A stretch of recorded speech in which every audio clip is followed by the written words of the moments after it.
How not to judge. It's very important to study Jesus on judging.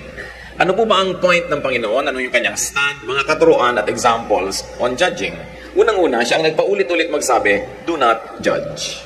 Huwag kang manghuhusga ng kapwa-tao. Luke 6:37, do not judge and you will not be judged. Do not condemn and you will not be condemned.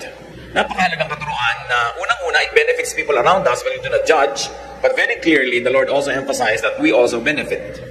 Sabi, huwag kang manghusga para hindi ka mahusgahan, huwag kang mangkondena para hindi ka rin makondena.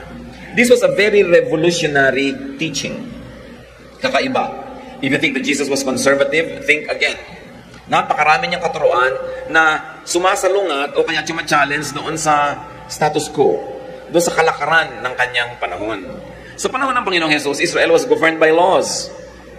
Laws of men and by the law of Moses, the traditions of their people. And because of that, halos meron silang batas kung paano maghugas ng kamay, kung paano kumain, anong pwedeng kainin, anong hindi, kailan dapat na pati ang mag-asawa ay magsiping at hindi. Lahat may regulasyon. At pag maraming ganung mga regulasyon, naturally, you would label everything as right or wrong. Kaya mga Israelites sa panahon ng Panginoon were obsessed with labeling everything as right or wrong because they were steeped in tradition. They were raised with so many laws to memorize, so many customs and traditions to observe. How could you not judge when you yourself are surrounded by so much legal, moral, social, and customary traditions? What does it mean not to judge? Paano ginagawa yun? Tayo man, naging tendency na natin maging judgmental. Kaya nga sabi natin, mas nagiging religyoso. Mas lalong nagiging judgmental kung minsan ang tao pag hindi nag-ingat. How to judge means not measuring by your own standards of right and wrong.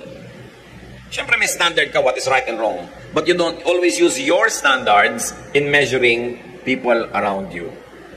Pag lagi mong ginamit ang iyong sariling pamantayan sa kulang at sobra, sa tama at mali, sa likho at tuwid, halos lahat, kung hindi man lahat ng tao sa paligid mo, kakapusin, pupulangin, makikita mo silang mali.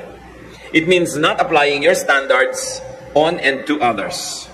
Tulad halimbawa nitong nanalangin sa Luke 18:10-12. Ito yung example ng Panginoong Jesus. Two men went up to the temple to pray.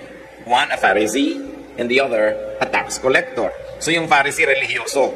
Yung tax collector commonly recognized and known as sinful. The Pharisee stood up and prayed about himself.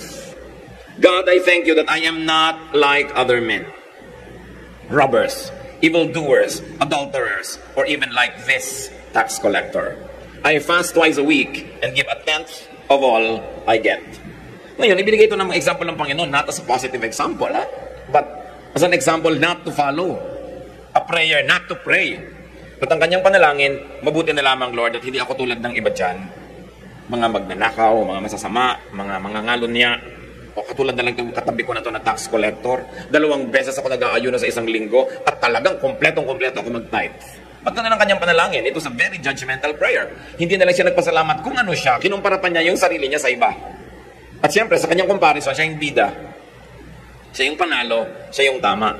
That is judgmentalism. Iba yung maging righteous at iba yung maging self-righteous. Maging tama ka na lang at matuwid nang hindi mo kinukumpara ang sarili mo sa iba at pinapababa mo sila at pinapataas mo ang iyong sarili. So in effect, the Lord gave this as a negative example. Justifying oneself and judging others by the same standards that you measure with yourself. Not to judge means not living insensitively by the book or by the law. May law, pero paano mo yun ina-apply sa pang-araw-araw na buhay? Siyempre, merong law para may kaayusan. Pero kailan merong na-exempt? Kailan ka napaka-strict at kailan hindi talagang very strict? Merong letter of the law, merong spirit of the law. Pwede bang pare-pareho ang pag-apply niyan sa lahat ng panahon, sa lahat ng oras? Halimbawa, strict ang company nyo, walang pwedeng late, dapat 9 o'clock, nasa office na, pero bumagyo ng signal number 7 kanina. No? May late ng 5 minutes, galit na galit ka dahil late is late. How do you apply the law? You become judgmental when you don't respect persons in judging. When you don't respect people's contexts and backgrounds and situations. Halimbawa, napakalinaw sa utos ni Moses, ang babaeng nangangalo niya ay kailangang batuhin hanggang mamatay. May nahuli nung panahon ng Panginoong Jesus at dinala sa harapan niya yung babae. Sinubukan siya, anong gagawin namin sa babaeng ito? Ito yung lose situation eh. Pag sinabi ni Lord na batuhin, sabi, hindi ka pala mabait, turo ka pa ng turo ng kabaitan, binababato mo rin, pareho ka lang namin. Eh pag hindi naman sinabi niyang huwag batuhin, aba, lawbreaker ka, hindi mo sinusunod si Moses. Wala kang kakasidlan. Kaya ang sinabi ng Panginoon sa kanila, John 8:47, Teacher, sabi, this woman was caught in the act of adultery. In the law, Moses commanded us to stone such women. Now, what do you say? He said to them, if any one of you is without sin, let him be the first to throw a stone at her. So hindi niya pinigil yung pagbato. Sabi niya, sige, batuhin. Ang mauna na lang yung walang kasalanan. Knowing na lahat ng tao may kasalanan, ang babae, hindi nabato. Pag sinabi mong hindi ka judgmental, it could also mean breaking the fundamental, literal interpretation and application of existing laws. Kasi merong fundamental application merong literal, meron naman symbolic application. Saan ka mag-a-apply dyan? At yun talaga ang accusation ng mga tao sa Panginoon na hindi niya sinusunod ang batas, na lawbreaker siya. Sa diet, meron sila mga hindi dapat kainin, na-offend siya, ang Panginoon ay kain ng kain. Natatakawan pa nga sila sa kanya, ang tawag sa kanya, glutton and drunkard. Marami silang mga batas tungkol sa paghuhugas ng kamay. Naobserbahan nila, yung mga alagad ng Panginoon, kumakain lang hindi naghugas ng kamay, na-criticize. They had traditions about segregation. Segregation of women and men. Kaya hindi pwedeng ang babae turuan ng isang teacher. Kaya si Mary, who was seated at the feet of the Lord, na-criticize ang kapatid na si Martha, who was in the kitchen. But sabi the Lord, well, Mary will stay here. She likes to be here. Marami siyang kumbaga na nakaugaliang sundin nung bayan na yon na binuwag niya para magpalaya ng mga tao. Pagka hindi mo sinusunod yung mga kaugalian na yun, you will be judged as evil, as wrong. Sa Matthew 18:21-22, then Peter came to Jesus and asked, Lord, how many times shall I forgive my brother when he sins against me? Up to 7 times? Akala ngayon ni Peter, bida na siya kasi 3 times lang ang hinihingi ng law to forgive. Dinoble niya, dinagdagan pa ng isa, 7. Kaya parang, wow, ang galing ko na. Sabi niya, 7 times po ba, Lord, ako magpapatawad? Jesus answered in verse 22, I tell you not 7 times, but 77 times. In other words, walang katapusan. Symbolic na ngayon yung 7, hindi literal na 7. So this is not by the book. Lumalabas ang Panginoon dun sa kaugalian, nakasanayan, at karaniwan na pagbasa at pag-apply ng kanilang mga batas. To be non-judgmental is being above and even beyond the law. So Mark 2:27, and he said to them, the Sabbath was made for man, not man for the Sabbath. Sa atin, hindi masyadong malaking issue yan Ibalik niyo ang panahon. Isa sa 10 commandments yung Sabbath. Huwag kang magtatrabaho pag Sabbath. Ang mga Israelites hindi nagluluto pag Sabbath. Hindi naguhugas ng platong kinainan nila pag Sabbath. Wala silang pinagagagawa. Dahan-dahan kumilos. Pagkatapos na-observe ng mga tao at lalo ng mga critics, ang Panginoon, gumagawa pa ng mga kagilang-gilalas na himala pag Sabbath. Na-criticize siya. Sabi niya, well, ang Sabbath ginawa yan para sa tao. Hindi yung tao ang ginawa para sumunod sa Sabbath.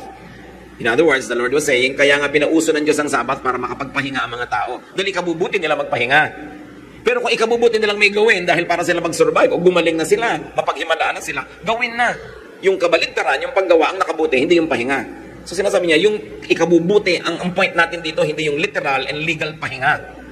That's when you transcend the spirit of the law, the letter of the law, to go to the spirit of the law. The letter says, don't work. But the spirit of the law says, don't work so that you may be rested and it will be good for you. But if it's not good for you to rest, nasasakal ka na, hindi ka makahinga dahil nakabiting ka, hindi ka pa magtatrabaho para makawala ka sa pagkakabitin mo, hindi nakabuti sa'yo yung rest. In other words, kung ano yung makakabuti, pambungad lang yung pahinga, pero kung yung kabaligtaran na ng makakabuti, gawin ang kabaligtaran. Pero dahil nga masyadong naging legalista ang pag-iisip ng mga Israelites, kahit ngayon paggawa ng mabuti, mga himala ng Diyos na nagpagaling, sa Sabat, minamasama na nila. Nagiging judgmental tuloy sila. At itong sinasabi natin mga kapatid, na habang nagiging relihiyoso ang tao, ang tendency mas maging judgmental. Pero ang Panginoon, tinuruan niya yung mga tao sa paligid niya, nung panahon niya, na maging sensitibo ka sa pangangailangan sa oras, sa sitwasyon. Sapagkat yun, nagdadagdag din sa pagkatama o pagkamali ng isang bagay. Halimbawa, nasasamaan ka at nasasaguan ka sa isang babaeng hubot-hubad na lumabas ng bahay niya.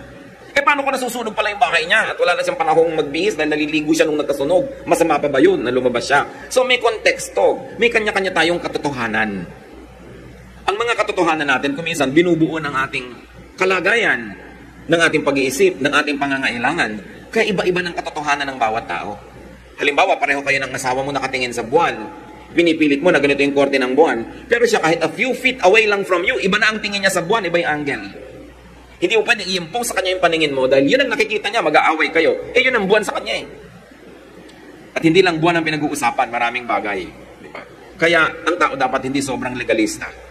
Pag sinabong itong sabi ng Bible, itong sabi ng verse, itong sabi ni John, itong sabi ni Peter, at napaka-legalista mo, ang tendency mo, baliwalain ang katotohanan na pumapaligid sa sitwasyon ng iyong kapwa. Maging insensitive ka, to the point that you become unkind. Halimbawa, si John, dapat ba naman i-baptize ni John the Baptist si Jesus? Si Jesus nga yung anak ng Diyos. John 3:13-15. Then Jesus came from Galilee to the Jordan to be baptized by John. But John tried to deter him, saying, I need to be baptized by you, and do you come to me? Jesus replied, let it be so now. It is proper for us to do this to fulfill all righteousness. Then John consented. Dito hindi naman law yung binrake, just propriety. Kagandahang asal, kaayusan, sabi ni John, hindi bagay na ako magbaptize sa inyo. Ako nga ang dapat magpabaptize. Sabi doon, hayaan mo na yun, gawin na lang natin, sundin natin ang kaayusan. In other words, pwede mong i-judge si Lord noon, mali ang ginawa niya, siya ang Son of God, ba't siya nagpabaptize?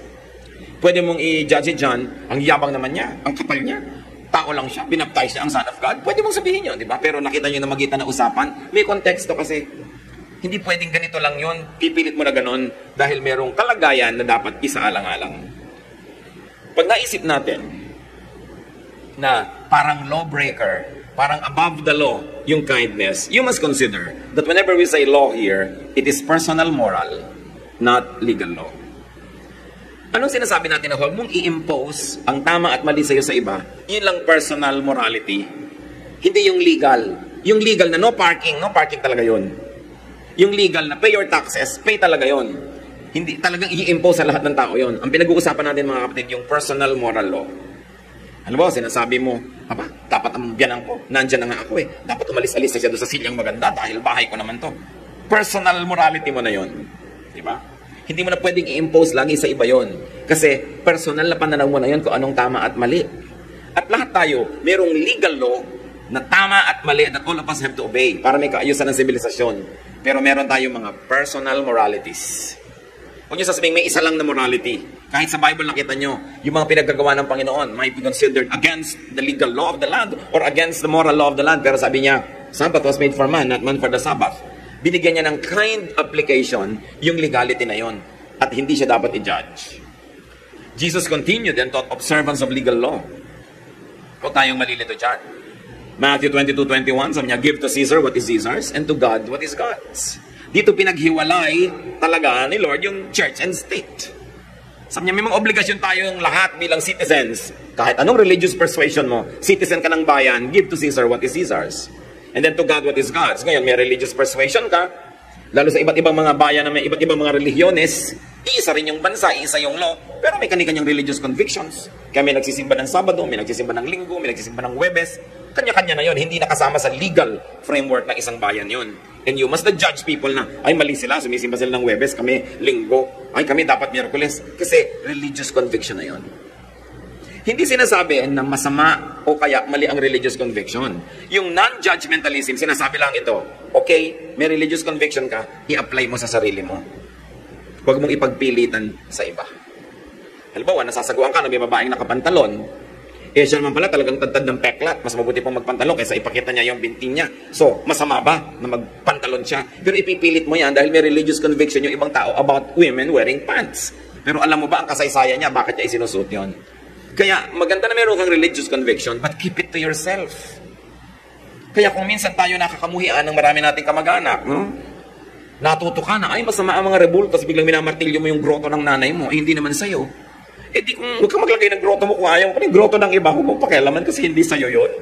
Yun yung sinasabi natin, ini-impose mo na yung religious morality mo sa iba. Huwag mong gayahin si Gideon, dahil si Gideon, inutusan talaga ng Diyos directly na gawin yun, hindi naman ikaw si Gideon. Napaka-importante na yung ganung mga pananaw pang sarili. Kaya kung minsan hindi magkasundo ang maraming magbiyanan dahil dyan. Kasi magkaiba sila ng pananaw kung gaano kaasim dapat ang sinigang. At yun, pag-aawayan yun. Di ba? Gaano kadalas dapat palitan ng bed sheets? Once a week or twice a week? Pinagkakagalitan. Personal morality mo na yun. Hindi talaga yun to die for or to kill for. Kaya kung mas kikita natin mga kapatid kung saan natin i-apply yung don't judge, mas tatahimik ang mundo. Mas tatahimik ang ating buhay. observing legal or civil law, but not imposing on others one's personal moral standards. That could be one of the meanings of non-judgmentalism. Not to judge means not letting moral issues of right and wrong divide people, especially divide you from people. Mayroong mga dati magkapalagayan, matalik na magkaibigan. Nung nagkaroon ng magkaibang relihiyon, nagkagalit na, hindi na nagkausap. They let their moral and religious standards get in the way. Merong mga ganyan, magkababata, dati na magkasama, magkasundo. Yung isa, biglang sumali sa religion A, yung isa sa religion B, nagkalayo na ang mundo nila. Divisive spirituality. Divisive dahil judgmental. Iniisip ng isa, mali siya. Dapat ko siyang layuan, sa demonyo na siya ngayon eh. Ako lang ang tama, ayaw naman niyang sumali. So dapat talaga akong hindi makipamatok, etc. etc. Tingnan niyo ang example ng Panginoong Hesus tungkol dyan. Siya ay nakihalubilo, nakipagpalagayang loob pa nga sa mga tao na hindi man lang pakikisamahan ng mga relihiyoso. Luke 7:34, the Son of Man came eating and drinking, and you say he is a glutton and a drunkard, a friend of tax collectors and sinners. If Jesus, our Lord, could be a friend of sinners, can you not be a friend to your aunt who has another religious persuasion? Pareho lang naman kayo naghahanap sa Diyos. Nagkaiba lang nga kayo ng landas na tinahak. Nagkaiba kayo ng pamamaraan. At syempre, dahil judgmental kayo pareho, iniisip nyo yung isa mali, kayo lang yung tama. Pero ang Panginoong Hesus ay nakikipagkaibigan sa mga talagang talamak na makasalanan kung matatawag sa lipunan, maano naman makipagkaibigan ka sa tao na iba ang relihiyon. Hindi naman siguro talamak na kasamaan yung pagiging relihiyoso niya. Magkaiba lang kayo kuminsan na interpretasyon ng isang verse. Nagkaiba lang nung talagang ikaw ay binaptize, pinakalubog-lubog ka hanggang kaila-ilaliman ng dagat at siya naman talagang winisikan lang, tubig pa rin yun. No? Napakaliit na pagkakaiba na yun, pero siyempre mamalakihin yan ng mga judgmental. Mamalakihin nila yan. Kaya sabi ni Lord, you strain out a gnat, but swallow a camel. Yan ang sabi niya sa mga religious leaders of his time. Hindi nyo malulun-lulun yung kaprasong insekto, pero buong-buo nyong nalululun ang kamelyo. In other words, yung maliit lang yan. Yung malaki, hindi yan magkapareho. Huwag nyong malakihin yung maliit. At yan ang problema sa mga nagiging sobrang religious, minamalaki, kaliit-liitan. Laging humahanap ng ipang-aangat over the others.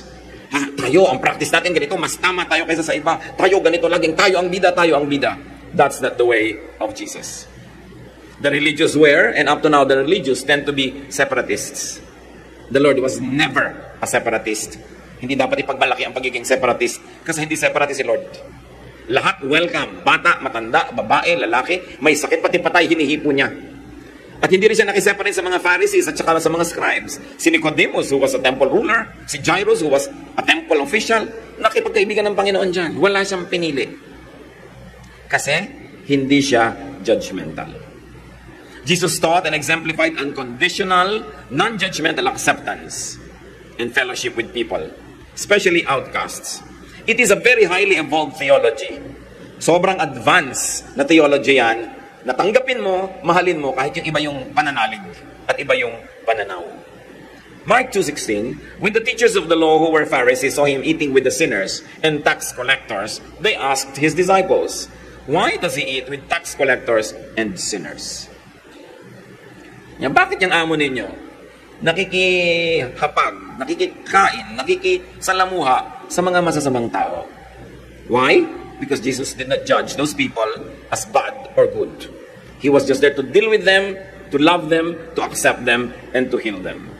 Jesus didn't classify people as these are the right and the wrong groups. Jesus did not color his perception of people with moral lenses. Ang lagi lang niyang tinitingnan, kailangan ng taong ito ang Diyos, kailangan niya ako, makikisalamuha ako sa Kanya. Now, brothers and sisters, non-judging also means not judging oneself. Akala ba natin, laging iba lang ang ginajudge natin? Ang totoo, napakadalas at mas madalas pa, sarili natin ang hinuhusgahan natin. Sinusukat at lagi na lang nating nakikitang kulang. Pag nakakita ka ng magandang modelo sa magazine, susukatin mo agad ang sarili mo against the model. Talo ka na doon. Kasi siyempre, mineka pa ng tambak-tambak yun, inilawan bago po na ng litrato. Paano ka mananalo? Tsaka pinili na talaga to begin with, no? Inihanda sa pictorial. Pagka nakikita natin yung mga tao, ay, mas magandang bahay niya kaysa sa amin. Kaya pagka-bisita ka na isa tao, pasensya na kayo, maliit lang ang bahay namin. Kino-compare kasi sa bahay ng iba. We're always judging ourselves. Lagi na lang tayong kulang. Mas malaki ang sweldo ng isa, mas malaki ang bahay, mas maganda ang asawa, mas matatalino ang mga anak, mas malaki ang sweldo. Hindi natin napapansin yan. So we've got to stop moralizing everything by our personal standards. We've got to stop being obsessed with issues of right and wrong, kulang o sobra. With being judgmental to our own selves. Ang dami ngayon, mga kapatid, na mental illnesses ng mga tao. Maraming psychological sicknesses, imbalances. And one of the greatest sources of that is self-judgment and judgmentalism. Yung lagi mong sinusukat ang iba, laging either kulang ka o sila ang kulang, it creates a terrible illness inside the mind. Kaya ang Panginoon ang tinuturo niya sa mga tao, tanggapin niyo ang inyong kapwa, makilahok kayo, makipag-ibigan kayo sa kanila, patawarin ninyo, magmahalan kayo, kasi yun ang sagot sa napakarami nating mga sakit. Hindi natin nasusuri na sa sobrang pagkalaso na ng puso at isip natin sa judgmentalism, nagkakaroon tayo ng iba't ibang uri ng sakit ng utak. Minsan kailangan pa ng professional help, kailangan mo ng therapy, kasi depressed ka na, hindi ka na makatulog, sari-sari na ang mga na-i-imagine at nakikita mo sa buhay. Paano araw-araw tinatambakan natin yung isip natin at puso ng judgment? Judgment on others or judgment of ourselves. And the Lord's mission is for us to be free, to enjoy freedom. Galatians 5:1, it is for freedom that Christ has set us free. Stand firm then and do not let yourselves be burdened again by a yoke of slavery. Whatever the original context of this verse, the general idea is still the same. Christ's main ministry is to give us freedom. Freedom from sin, freedom from the punishment of sin, at marami pang ibang freedoms, like freedom from judgmentalism. Freedom from this addictive tendency to always measure other people. And sometimes to measure them unfairly, so that they will be judged and you will be justified. This could also refer to slavery to legalism and judgmentalism. But we should always exercise caution in saying freedom is the ministry of the Lord, because it doesn't mean license.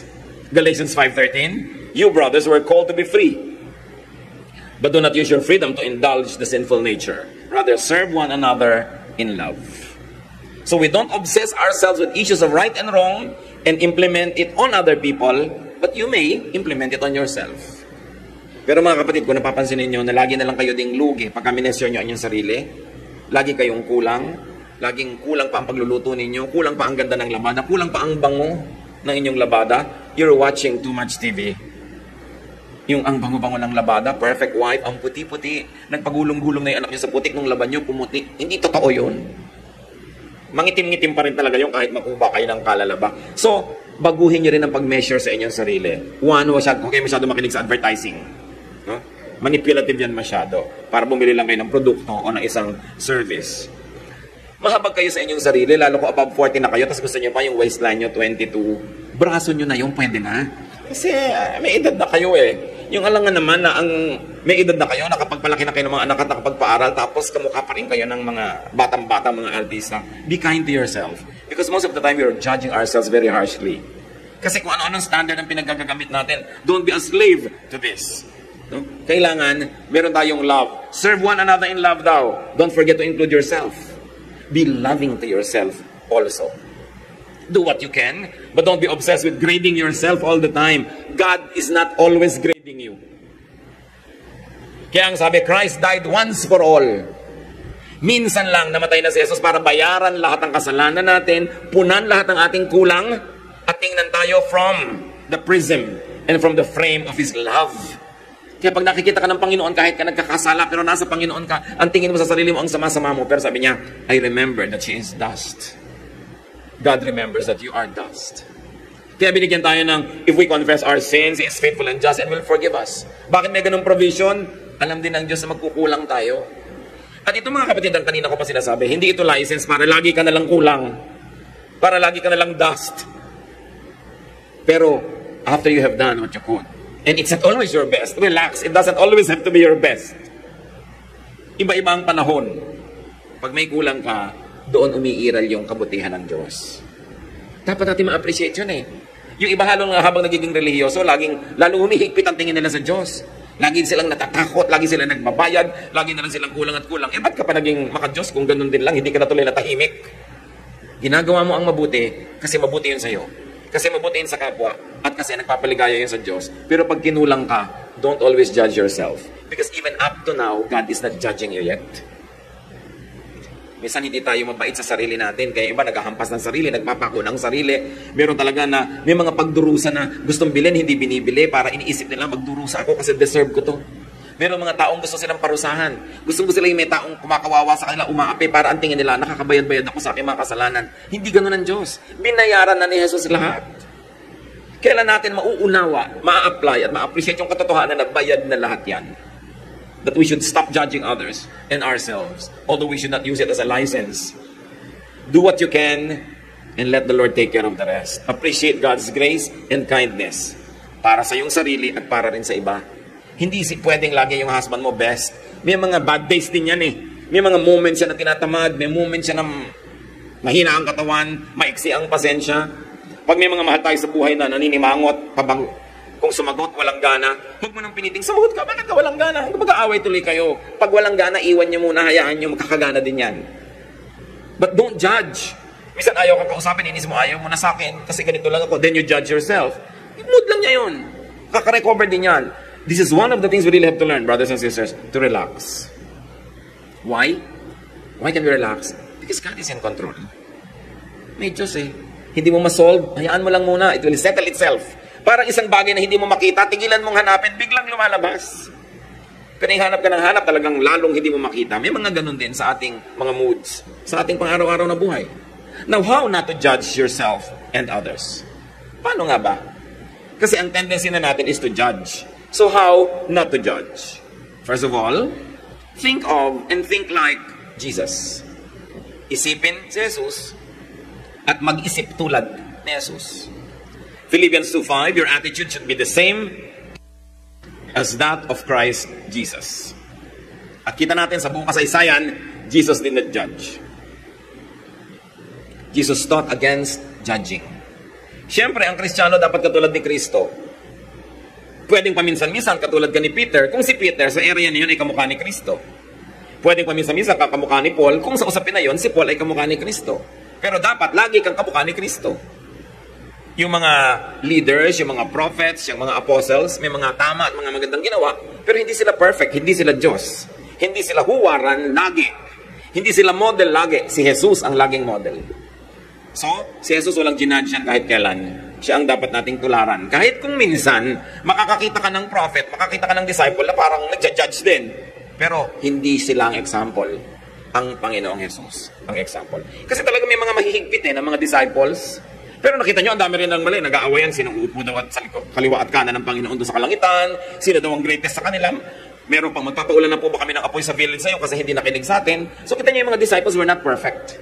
So don't always pattern your behavior after the disciples. The safest model, of course, is the Lord Jesus Christ. Paano pa tayo makakapagtanggal mga kapatid ng judgmental spirit and tendency? Do not be the savior of the world. Si Jesus yun. Do not be the judge and corrector of the world. In other words, morally speaking, be responsible only for yourself. Ituwid mo ang sarili mo. Hindi mo kailangang ituwid lahat ng tao sa iyong paligid. Kasi pag itinuwid mo sila, yung pananaw mo na kung paano ang tuwid, ang iiral, at yung pananaw nila, kailangan mo ngayong takpan o talunin, maglalaban na kayo. Kasi tingin mo, liko siya, yan tingin niya, tuwid siya. Nakakita na ba kayo ng pencil na inilubog sa isang basong tubig? Hindi ba mukhang liko? Pero ang totoo, tuwid yun. Tingin mo lang, naliko. So kung minsan, tingin mo sa kapwa mo, liko. Talagang lalaban ka ng patayan, katulad ng subukan nyo yung pencil na yan. Experiment pa nga yan, nung grade 3 pa sa elementary, di ba? Ilulubog yung pencil sa isang basong tubig, mukhang liko. Pero hindi naman. Madalas, ganun ang tingin nyo sa inyong asawa. Sa inyong anak, sa inyong biyanan, sa inyong manugang, liko. Madalas, ganyan ang tingin ng mga empleyado sa kanilang manager, o ng manager sa empleyado, liko. Pero yung pala, yun lang ang tingin niya, pero hindi talaga. May kanya-kanya tayong pananaw. May kanya-kanyang pinanggagalingan. So morally, be responsible only for yourself. Do not make it your mission to correct everybody. Many Christians burn with their spiritual fervor that they really consume everyone near them. Dapat marunong ka rin mag-temper, mag-control ng burning mo. At yung on fire with the Lord, nasunog na tuloy lahat ng katabi mo. 2 Corinthians 5:10, for we must all appear before the judgment seat of Christ, that each one may receive what is due him for the things done while in the body. So haharap ka mag-isa. Hindi mo papanagutan yung iba. Hindi mo yung responsibility. Ang pananagutan mo lang, maging magandang halimbawa, magturo ka whenever you can, lalo kung pinagtuturo ka naman, pero kung ayaw makinig, shut up. Hindi naman nadadala yan sa pilitan. So check your Messiah complex. May mga ganyan may Messiah complex. Nung naniwala sa herbs, lahat ng kamag-anak pinipilit pa inumin ng herbs. Dahil naniwala na siya doon sa herbs. Nung maniwala siya sa isang mahiwagang bato, lahat ng tao gusto niya talagang sabitan ng mahiwagang bato. Kaya nung maniwala ka kay Mang Kepweng, lahat ng tao gusto mo pumunta kay Mang Kepweng. Nung naniwala ka ngayon sa ganung relihiyon, lahat na gusto mong dalhin doon, lahat mali pagka hindi mo kasama. Yun yung Messiah complex, tagapagligtas ka ng buong daigdig. Nobody likes a Messiah. Pag lagi mong ini-impose ang sarili mo, lagi mong pinipilit, naranasan nyo na ba yan na meron talagang, lalo kung nanay mo yon, yung biglang may diet na nakatuwaan, no? Kakainin lang talaga, pechay, araw-araw. Buong pamilya nagdusa. Di ikaw lang ang kumain ng pechay. Gusto mo pala Gusto ng iba. So, dahil naniwala ka doon, kailangan lahat maniwala. Yun yung Messiah complex. Of course, nanggagaling naman yan sa genuine love, di ba? Mahal din natin, kaya gusto natin na isali doon sa sinalihan natin. Pero ano naman ang katiyakan mong tama ka nga? Ano naman ang katiyakan mong ikaw nga yung best? There will always be competing ideas. So, present yourself and your case clearly, convincingly, but give freedom to everybody else. Kung ano ang stand nila tungkol doon. At huwag kayong makikipagkasira pag ayaw nilang sumama sa inyo, sa sinalihan ninyo. Dahil may kani-kanyang kalooban ng tao. It is judgmentalism that pushes us to impose our will on others. Share, teach, exemplify like Jesus, but do not judge. Of course, non-judgment can only happen if you are not dogmatic. If you are not self-righteous, and if you are not obsessed with the one-point truth. Your truth. Diniscusan natin sa isang mensahe that the truth is not always just a point. Sometimes it is a series of points. Sometimes there are 2 points and all the points in between. Kahit sa Bible, makakakita kayo ng ganon. Verses na parang nagko-contradict. Sabi ng isang verse A, sabi ng isang verse B. Paglalabanin mo, no. Take both as biblical and every point between A and B is also biblical. Hindi mo kailangan pag-awayin yun. Kailangan mo siyang pag-combinin that they will resolve themselves in a higher level of reasoning or a higher level of faith. Hindi kailangan paglabanin ang parang hindi magkamukha. They could be 2 faces of the same coin. Hindi pwede na one lang yung truth, 1 point lang yung truth all the time. Ang laki-laki ng truth, hindi pwedeng i-confine sa isa lang na utak o sa isa lang na pananaw. So watch the way you think and act and live. Especially those who are committed to religion. One unwelcome baggage of religiosity is judgmentalism. Thinking of yourself, your congregation, your sect, your religion as the only franchisee of truth. Sekta lang namin, religion lang namin, church lang namin, fellowship lang namin ang tama. Everybody is demonic. Dapat malampasan yung ganung pananaw. At no matter how much you disagree with people, if they are searching for God, you must at least respect them as fellow searchers. Naghahanap din sila tulad mo. At kung umaakyat kayo ng isang bundok, galing sa iba't ibang side, siyempre magkakaiba yung point of view. At siya inanda na sa may ibabaw, medyo nasa baba ka pa, magkaiba na naman yung point of view. Laging may naiiba. Hindi kailangan magkakamukha. Sinadya ng Diyos na magkakaiba yung fingerprint natin, magkakaiba yung mata natin, magkakaiba yung vision. Dahil ang Diyos, ang laki-laki, kailangan maraming paraan ng pagtingin sa Kanya. Hindi mo dapat i-confine sa isa lamang. Overzealous belief in one's correctness could easily become a license to be unkind to those one thinks are wrong.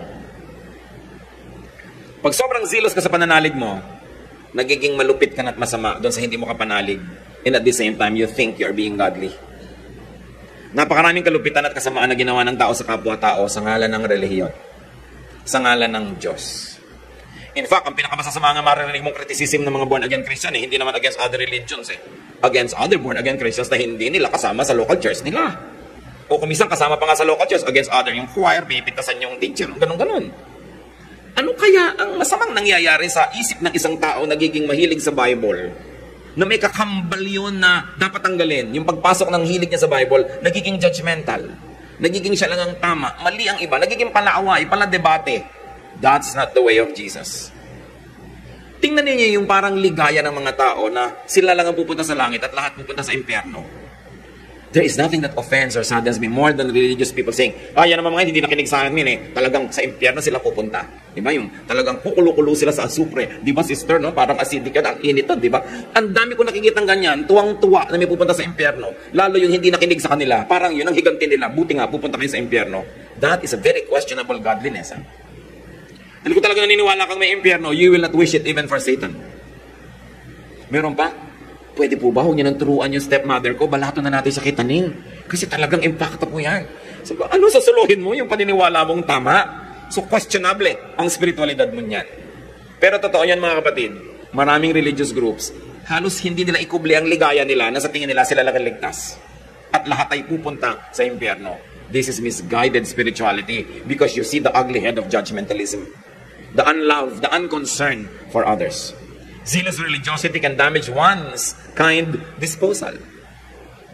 Some of man's most cruel treatment of fellow men come from religious conviction.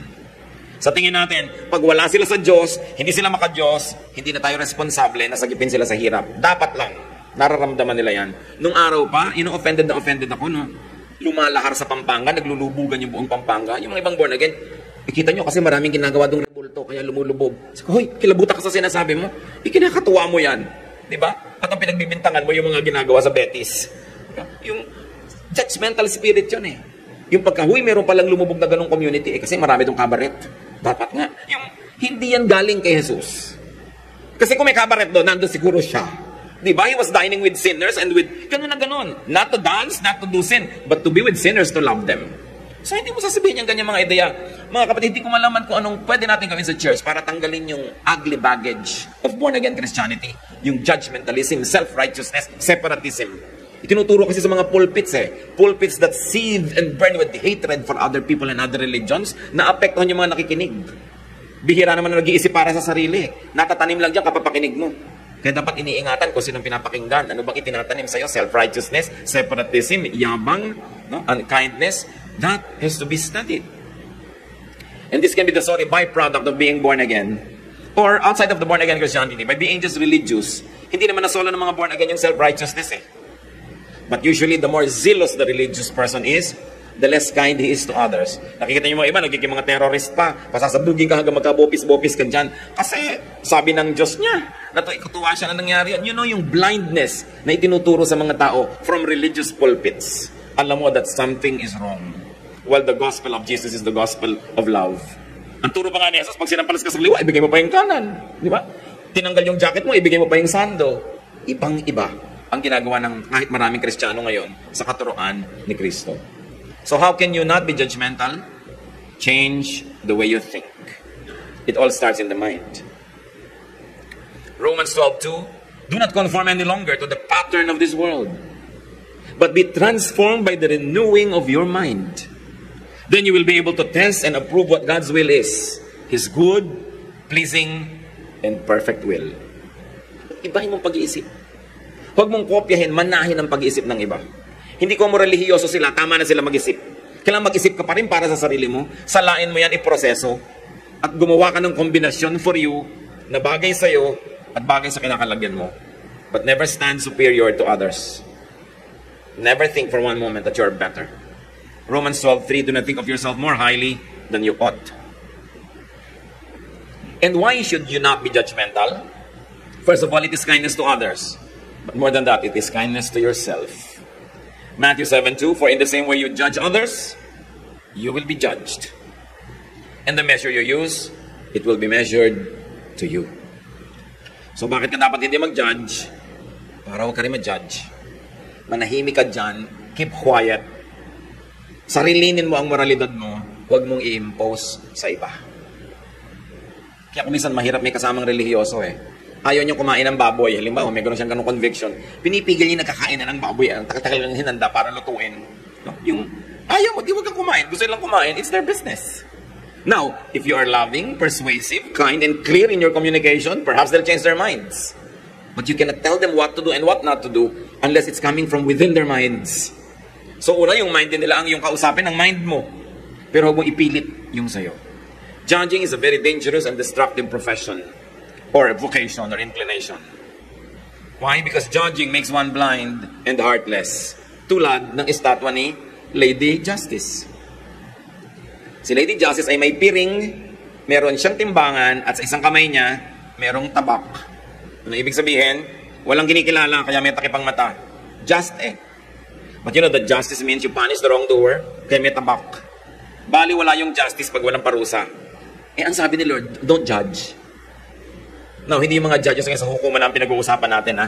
Yung sa personal morality, hindi yung sa legal. Kasi by the book yung legal no? Talagang legal yon, iba yon. Ang pinag-uusapan, personal morality. Pag meron ka, sa tingin mo na mali, na ginawa ng kapwa, tinataga mo Kasi sa'yo, mali, dapat parusahan. Sa legal, pwede yon. Yung moral, personal. Kung ikaw ang nagkamali at gusto mong parusahan ang sarili mo, gawin mo yan. Pero wala ka sa posisyon para magparusa sa iba na nagkakaroon ng personal, moral mistakes. Tulad ng babaeng yan na nangalon niya na-offend ang moralidad ng mga tao. Pero actually, hypocritical ang morality nila, ha? Kasi yung lalaki, hindi naman dinala doon para batuhin din. Babae lang. Pwede ko ba mangalon niya mag-isa? Kailangan may kasama ka. Ano't isa lang yung binabato? The hypocrisy of society. Yung babae lang ang pinaparusahan. Diba? At kitang-kita ng Panginoon niya, hindi naman talaga justice ang kailangan niyo Diba? This is just social control, social engineering. Because society was controlled by men. Therefore, unfair talaga sa women yung mga batas nila. Tingnan yung ginawa ng Panginoon. Ang totoo nun, hindi niya binabato. Yun yung heart ni Christ. Baka kung tayo lang, binato na natin. Diba? Ngayon, hindi lang adultery ang case. Maraming cases ang kapwa natin. Sinong unang babato? Nagbigay na si Lord ng patakaran. Pwede kang bumato, basta wala ka lang kasalanan. Meron bang papasa doon? Hindi wala. Therefore, wala dapat bumabato. Kahit ano ang kasalanan. Pero yung no parking, tikitan mo pag pulis ka. Remember, iba yung legal law. Iba yung personal morality. Meron pang mga, ay, ano ba naman yung babaeng yan? Nasa Saudi ang asawa, labas ng bahay. Kung ako, hindi ako lalabas. Ang sama talaga ng babaeng yan. Ginadjudge mo sa morality mo. Hindi mo alam kung kaya siya lumalabas. Nakikipag-psychiatrist na pala dahil nababaliw na pala siya sa lungkot, no? So, mabuti na lang lumabas siya. Anong malay mo sa kanyang kalagayan sa buhay? Yun yung sinasabi natin, imposing your morality on others. So, you always say, to me. Yan ang madalas mawala sa atin, yung to me-ness. Yung, kung ako lang ang nasa kanyang case, hindi ko gagawin. Pero hindi ikaw ang nasa case niya, kaya huwag ka makialam. Hindi ikaw, hindi mo alam. Marami tayong hindi alam sa buhay. The Lord Jesus taught and exemplified mercy, not even justice. Mercy. Mas superior kasi yung mercy kaysa sa justice. Remember, in the legal and social system, there must be justice. But in personal morality, we can be merciful. Ironically, though many teachings and actions of Paul could be read as judgmental, kasi talaga, I judge you, marami siyang ginaganyan, pero may sinabi pa rin siya sa 1 Corinthians 4:3. I care very little if I am judged by you or by any human court. Indeed, I do not judge even myself. Sabi niya, ako nga, hindi ko ginajudge ang sarili ko. So, huwag natin i-judge ang sarili natin. Relax. Just do what you can. Most of the time, do your best. When you are not in the mood to do your best, do good. Just don't intentionally do bad. Receive God's grace, God's forgiveness, God's infilling, and get on with life. Keep legal law in your mind and in public practice, but keep personal moral law to yourself. Except when you're teaching children. Yan lang isang exemption. Personal moral law can be taught your own children, especially in their own formative years. But, one word of caution in raising children, minimize right and wrong legacy to children.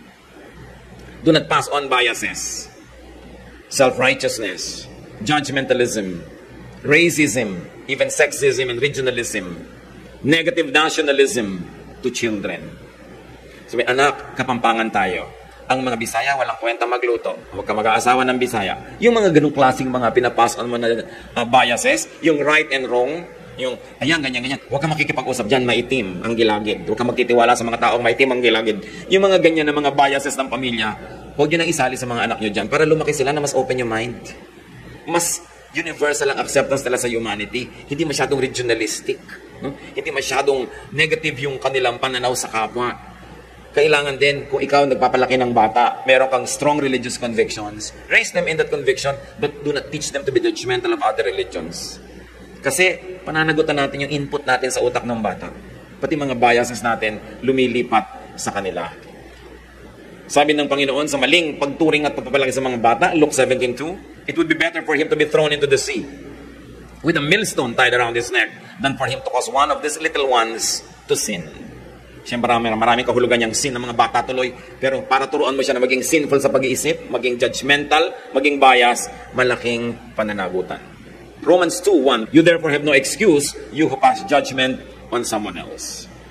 Matthew 7:1-3, let's repeat this, do not judge, or you too will be judged. For in the same way you judge others, you will be judged. And with the measure you use, it will be measured to you. Why do you look at the speck of sawdust in your brother's eye, Sabi, bakit ang dami mong pwedeng tingnan? Ang tinitingnan mo, yung puweng ng kapwa mo. Tumingin ka sa iba at unahin mong please ang sarili mong puweng. Mahilig kasi tayo, tumitingin lagi sa mistake ng iba, sa error ng iba. Sabi ni Jesus, why do you look at the speck of sawdust in your brother's eye? Non-judgmentalism may not be accomplished in one big leap.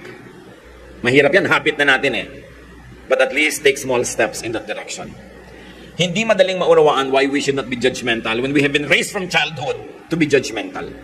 Hindi madaling ma-absorb sa isip kung paano maging hindi judgmental kung bawat turo ng relihiyon ay tinuturo ka mang judge. Hindi pwedeng magawa in one sitting, pero sikapin natin every day, step by step, with the help of God, to be less and less judgmental. While we are watching our own morality, not using our freedom in Christ to be a license to be wrong, but giving it room, giving people room to be themselves. And if we cannot understand them, just allow them to be what they are. Hindi lang isa ang realidad, bawat isang tao merong kanyang reality. Kanya-kanya. Sa aircon lang sa kwarto, merong giniginaw, may naiinitan. Magkakaiba kayo ng reality. Hindi pwedeng i-impose yan on each other. So put yourself in other person's situation and mind and logic. Empathize, understand like Jesus. And when you cannot do that, just simply not judge. Kung sabihin, mali yun, tama yun. Sabi mo, may ginagawa siya, may dahilan siya kung ba't niya ginagawa. Hindi ko naiintindihan, kung ako siya, hindi ko na nang gagawin ko, pero hindi ako siya, so hahayaan ko siyang yung ginagawa niya. Kailangan nating bigyan ng ganung lugar ang tao kung talagang nagahari sa puso natin si Kristo. Keep your personal morality to yourself. Do not impose it on your office mates. May company party kayo, gusto nila uminom ng beer, ayaw mo, bakit mo pipigilin? Dahil ikaw lang yung manager, di hayaan mo sila, di ka wag. Matanong ka man lang, ba't ka hindi umiinom, di tsaka ka sumagot. Hindi mo gagamitin yung force mo to impose your morality on others. Meron pa mga ganun eh. Pastor, pagka si Brother Eddie po ba naging presidente, ipapasara niya lahat ng ibang simbahan. Ano ka ba? Siyempre, presidente siya ng lahat ng Pilipino at lahat ng relihiyon. Baka naman niya isasara yun eh. Presidente siya, hindi naman siya pastor ng buong bansa. So yung mga ganung pag-iisip, kung itong taong to hindi dapat maging presidente. Di ba? Kakawawain niya yung mga ibang relihiyon. Dapat, doon na lang siya sa church niya. Pagka ganun ang iyong uri ng pag-iisip. Consider people and their thoughts, their awareness and values. And you don't always have to protect God. God needs no protector. You don't always have to defend the faith. The faith has been there for thousands of years. You don't have to oppress others just to prove that you love your faith. Huh? People may be mistaken once in a while, but it doesn't mean they're evil. Minsan may mali silang pananaw, pero hindi naman sila gumising isang umaga sabi niya, mamaliin ko ang aking pananaw. Siguro nagkamali. Pero hindi mo pwedeng i-label evil. Pwede mo sabihin mistaken. Pero hindi evil. Kasi minsan huling-huli mo na sa akto nagkamali eh. Yung pala may dahilan. Labag din sa kalooban niya, napilitan lang siya, hindi mo alam. So don't judge. Treat people as you would like to be treated yourself. Kung may anak na babae yung isang tao na sa palagay mo, mali ang behavior, paano mo itatrato yon? Itrato mo siya kung paano mo gusto itrato ng iba ang anak mo pag yung anak mo yung mali. Laging ganon. Paano ka kung ikaw yon? Kung ikaw yung caught in adultery, gusto mo talaga yung batuhan na yan? O meron kang paliwanag kung bakit ka nandun? So lawakan ng isip, mahalin ng kapwa, magpakatino tayo, pero huwag nating piliting ituwid ang kalikuan ng iba. Hindi natin alam, baka mas liko pa tayo kaysa sa kanila. Ama namin sa langit, ituro mo nga po sa amin kung paano i-apply itong mahirap na katuroan na to, not to be judgmental. Habit na namin ito, sanay na kami. Hindi na namin kailangan mag-decide to be judgmental. Automatic, judgmental na kami.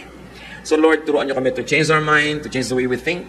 Na habang naninindigan kami sa aming pananalig, huwag naman naming sakalin yung iba dahil sa paniniwala namin. Na habang kami, Panginoon, nananalig na pinaniniwalaan namin totoo, magbigay kami kahit konting puwang sa puso namin para sa pag-iisip, kalagayan, at katwiran ng kapwa namin na maaaring kakaiba mag-isip. Teach us, Lord, to be like your Son, Jesus, who was a friend of sinners, who was forgiving people who were crucifying Him. The Lord Jesus na siya naming dapat huwaran. Magbulay-bulay tayo mga kapatid kung ano ang mga personal na kahulugan nito sa buhay natin at kung paano tayo magiging tulad ni Kristo na hindi judgmental. Lord, in silence, teach us, heal us, forgive us, empower us to be like your Son.